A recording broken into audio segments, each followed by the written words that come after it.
नमस्ते दोस्तों, मैं हूँ डॉक्टर तान्या और स्वागत है आप सबका मेरे यूट्यूब चैनल पर। और आज हम बात करेंगे एक ऐसे स्किन डिसऑर्डर के बारे में जो ना सिर्फ फिजिकल प्रॉब्लम है बल्कि इमोशनल और सोशल लाइफ को भी इफेक्ट करती है, सोरियासिस। तो सबसे पहले हम जान लेते हैं कि सोरियासिस क्या है।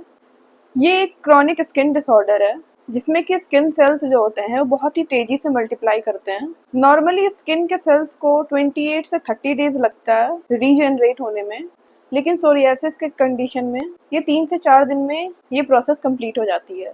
इस वजह से स्किन पर एक्स्ट्रा सेल की लेयर जमा हो जाती है जो एक थिक, ड्राई और स्केली लेयर बना देते हैं। ये कंडीशन कंटेजियस नहीं होती, मतलब एक इंसान से दूसरे को डायरेक्ट कांटेक्ट से नहीं फैलती है। सोरियासिस एक immune mediated chronic inflammatory disorder है स्किन की, जिसमें कि केराटिनोसाइट्स की हाइपर प्रोलिफरेशन होती है जिसकी वजह से व्हाइट स्केली पैचेस डेवलप होते हैं स्किन के ऊपर। तो अब बात करते हैं सोरियासिस के कॉजेज की। सोरियासिस के एग्जैक्ट कॉजेज तो अननोन है, लेकिन कुछ रिस्क फैक्टर हैं जैसे कि जेनेटिक रीजंस। फैमिली हिस्ट्री बहुत बड़ा रोल प्ले करती है। अगर पेरेंट या सिबलिंग्स में से किसी को सोरियासिस है तो सोरियासिस होने का रिस्क बहुत ही बढ़ जाता है। इम्यून सिस्टम का डिसफंक्शन होना, क्योंकि सोरियासिस एक ऑटो इम्यून स्किन कंडीशन है जिसमें कि इम्यून सिस्टम अपने ही हेल्दी स्किन सेल्स को अटैक करती है, जिससे कि इन्फ्लेमेशन होती है और रैपिड स्किन सेल टर्नओवर होता है। किसी तरह के स्ट्रेस या इन्फेक्शन भी हो सकता है, किसी तरह की दवाइयाँ हो सकती है जैसे कि बीटा ब्लॉकर्स दवाइयाँ, क्लाइमेटिक चेंजेस या स्किन इंजरी के कारण भी हो सकता है ये। सोरियासिस के सिम्टम्स काफ़ी स्पेसिफिक होते हैं और इसके जो सिम्टम्स होते हैं वो सिर्फ स्किन तक लिमिटेड नहीं होते हैं। स्किन पर ये रेड इन्फ्लेम्ड पैचेस की तरह होते हैं जो कि क्लियरली डिफाइंड होते हैं, और इन पैचेस के ऊपर थिक सिल्वरी या वाइट स्केल्स होते हैं। स्किन ड्राई और क्रैक्ड हो सकती है या कई बार ब्लीडिंग भी होती है। इचिंग, बर्निंग या सोरनेस ये कॉमन है। ये कॉमनली हमें एल्बोज, नीज पे या स्कैल्प या लोअर बैक में देखने को मिलता है। नेल के सिम्टम्स में हमें नेल वीक, ब्रिटल या येलोइश कलर के देखने को मिल सकता है। जॉइंट सिम्टम्स में हमें सोरियाटिक अर्थराइटिस देखने को मिल सकता है। 20 to 30% सोरियासिस के पेशेंट में जॉइंट्स भी इन्वॉल्व मिलता है, जिसमें कि जॉइंट्स में हमें पेन, स्टिफनेस, स्वेलिंग देखने को मिल सकता है।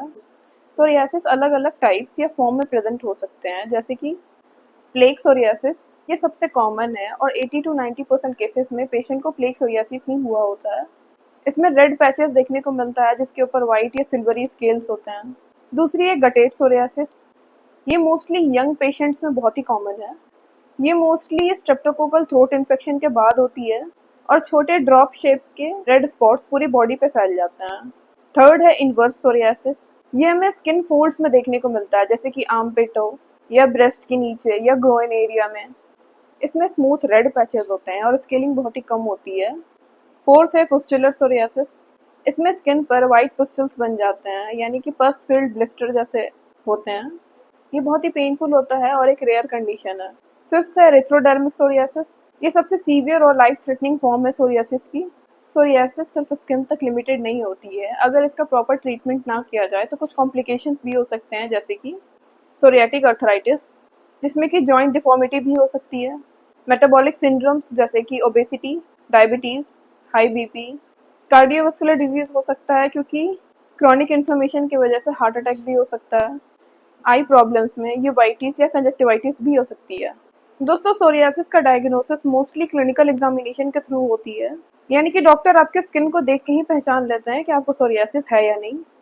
लेकिन कुछ केसेस में लैब इन्वेस्टिगेशन और स्पेशल टेस्ट की ज़रूरत पड़ती है, जैसे कि स्किन बायोप्सी कराना, ब्लड टेस्ट कराना जिसमें कि ईएसआर या सी रिएक्टिव प्रोटीन रेज्ड मिलेगा, एक्सरे या एमआरआई अर्थराइटिस को इवेल्युएट करने के लिए।